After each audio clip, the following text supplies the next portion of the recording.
నమో తెస్స భగవతో అర్హతో సమ్మా సంబుద్ధస్స. ఈరోజు తేరీ గాథల్లోని శుభకమ్మర దీతు తేరీ గాథల గురించి తెలుసుకుందాం. పూర్వ బుద్ధులను సేవించుకున్న పుణ్యఫలం వల్ల ఈమె రాజగృహలోని ధనవంతులైన ఒక బంగారు కమ్మరి పనిచేసే కంసాలుల ఇంట్లో జన్మించింది. రూపం శోభాయమానంగా ఉండటం వలన ఆమెకు శుభ అని పేరు పెట్టారు. పుణ్యపారమితుల ఫలితంగా ఆమె తండ్రి బుద్ధుని ఉపాసకుడై ధర్మం వినటానికి వెళ్తూ ఉండేవాడు. తండ్రి వెంట శుభ కూడా వెళ్ళి ధర్మం వినేది. ఒకరోజు బుద్ధుని బోధ వింటూనే శ్రోతపన్నురాలయ్యింది. తర్వాత గృహస్థ జీవనం పట్ల విరక్తి కలిగి మహాప్రజాపతి గౌతమి వద్ద ప్రవచ తీసుకొని విపశ్యన సాధనలో 8వ రోజు అర్హంతురాలైంది. ఈమె బంధువులు ఆమెను మరల గృహస్థు ధర్మం వైపుకు మరల్చాలని ఎన్నో ప్రయత్నాలు చేశారు. కానీ ఆమె సంసారిక జీవితానికి సంబంధించిన 24 ప్రమాదాలను పేర్కొంటూ వారి అభ్యర్థనలను తిరస్కరించింది. తన బ్రహ్మచర్యాన్ని కాపాడుకుంది. తావతింస దేవతాలోకం నుండి దేవతల రాజైన సక్క దేవతలతో సహా దిగి వచ్చి ఆమెను ప్రశంసించాడు. ఆమె ఇలా చెబుతుంది: నేను గృహిణిగా ఉన్నప్పుడు తెల్లని నూలు వస్త్రాలు ధరించేదాన్ని. ఒకసారి సద్ధర్మాన్ని విన్నాను, అప్రమత్తంగా ఉండగలిగాను. సత్యం స్పష్టంగా తెలిసి వచ్చింది. అప్పటి నుండి లౌకికమైన వాంఛల పట్ల ఆసక్తి సన్నగిల్లింది. సత్కాయ దృష్టి పట్ల భయం కలగసాగింది. నిష్కామ భావన పట్ల స్పృహ కలిగింది. నిష్కామ అంటే త్యాగం చేయడం, నిష్క్రమించడం. నేను మెల్లగా బంధువులతోనూ దాసదాసీలతోనూ పనివారితోనూ వేరుగా ఉండసాగాను. భూములపైన అధికారాన్ని వదులుకున్నాను. ప్రమోదం కలిగించే నా రమణీయమైన ఊరి పట్ల అన్ని మోహాలను తెంచుకున్నాను. ఒకరోజు గృహత్యాగం అంటే నిష్క్రమించడం పట్ల శ్రద్ధ కలిగి నిండు కుటుంబాన్ని, సమస్త చరాచర సంపత్తిని వదిలి, ఇల్లు వదిలి సుప్రసిద్ధమైన సద్ధర్మంలో ప్రవచ తీసుకున్నాను. బంగారు వెండి వస్తువులపైన, భోగభాగ్యాలపైన ఆసక్తి వదిలి ఆకించాయితనంపై అంటే ధ్యానాలలో ఉన్న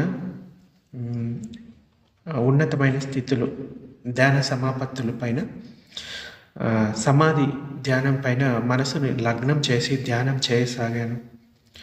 నా మనసు లౌకిక విషయాలపై మరలా లగ్నం అవ్వటం అనేది ఇక జరగదు.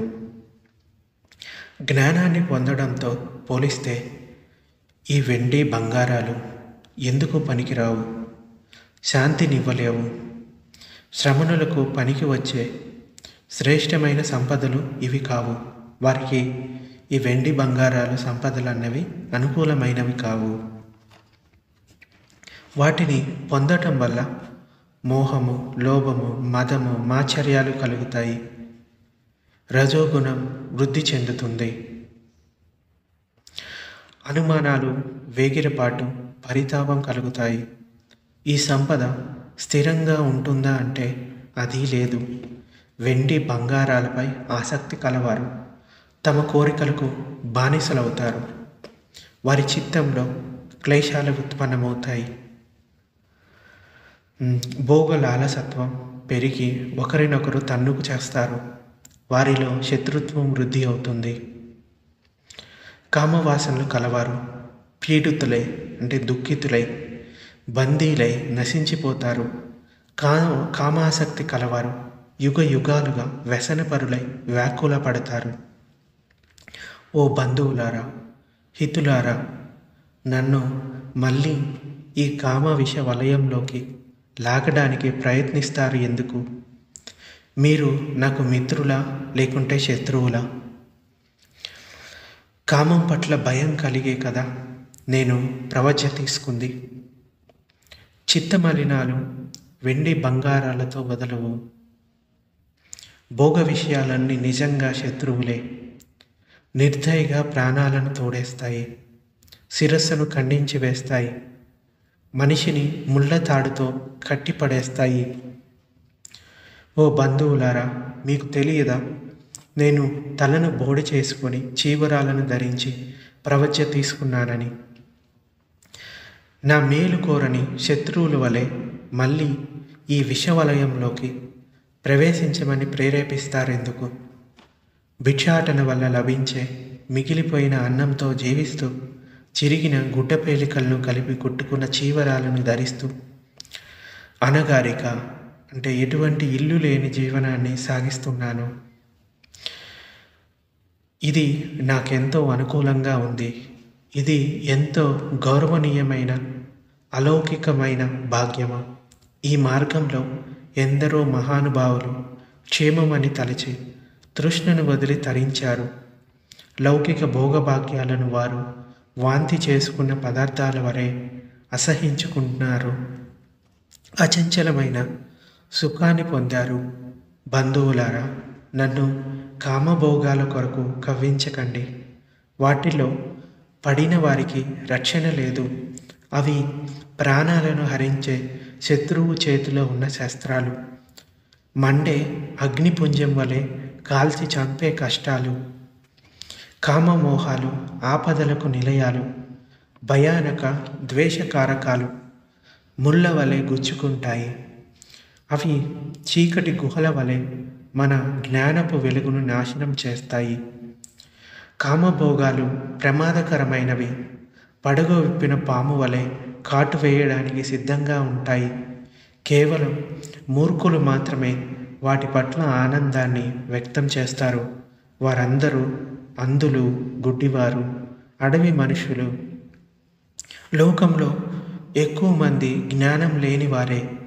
ఈ కామపు బురదలో పొర్లాడేవారే. వారు జనన మరణాల నుండి ముక్తి పొందే మార్గాన్ని తెలుసుకోలేరు. మనుషులు దుర్గతి పాలయ్యేది కామం కారణంగానే. కామం వల్లే అందరూ రోగాలలో మురిగిపోతారు. తృష్ణ వల్లనే శత్రువులు ఏర్పడతారు. క్లేశాలు ఉత్పత్తి అవుతాయి. సంతాపం కలుగుతుంది. ఈ తృష్ణే మనుషులను జనన మరణ చక్రానికి బంధిస్తుంది. మనుషులు ఉన్మాదంతో ప్రేలాపన చేసేది ఈ తృష్ణ వల్లనే. ఈ తృష్ణ చిత్తాన్ని ప్రలోభంలో ముంచెత్తేస్తుంది. మనుషులను కష్టాలు పాలు చేయడానికి మారుడు విసిరే గాలమే ఈ తృష్ణ. కామభోగాలే అనంత దుష్పరిణామాలకు దారితీస్తాయి. ఎంత దుఃఖంతో కూడిన ఈ కామభోగాలు విషభరితాలు. అశాంతిని కలిగిస్తాయి. తగాదాలను, విభేదాలను సృష్టించి శుక్లపక్షాన్ని శోషణం చేస్తాయి. ధర్మ మార్గంలో ఇంత దూరం వచ్చి నిబ్బాన ఫలం అందే సమయంలో దానిని కాలదన్నుకొని కామభోగాల వ్యసనంలో చిక్కుకోవడం నాకు అసంభవం. కామభోగాలతో యుద్ధం చేసి పరమశాంతిని పొందాలనుకున్నాను. అన్ని విధాల సంయోజనాలను, అన్ని బంధనాలను నాశనం చేసుకోవడానికి అప్రమత్తమై సాధనలో మునిగి ఉన్నాను. ఇప్పుడు నేను సరళమైన, శోకరహితమైన, నిర్మలమైన, సుఖప్రదమైన అర్య అష్టాంగిక మార్గాన్ని అనుసరిస్తున్నాను.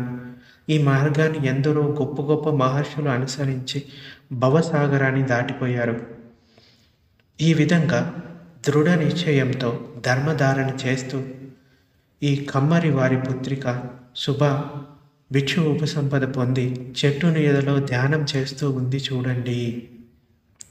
సద్ధర్మ శోభను మీరు ఇక్కడి నుంచి తొలగించాలని చేసే శ్రద్ధాలువులైన శుభకు ఉత్పలవన్న ప్రవజ్ఞ ఇచ్చింది.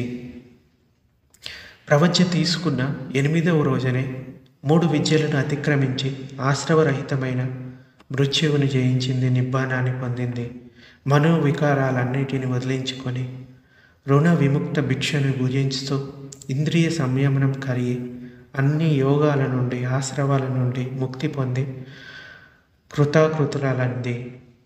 అలా పరిశుద్ధ అయిన శుభకమ్మర దీతకు భూతపతి దేవరాజు చక్రుడు తన దేవగణాలతో వచ్చి నమస్కరించాడు. అర్హంత అయిన శుభ గొప్పతనాన్ని చాటి చెప్పాడు. సో ఇది ఈ విధంగా ఈ కామాలలో ఉన్న ప్రమాదాల గురించి ఆమె ఇక్కడ వివరిస్తూ ఉంది అన్నమాట.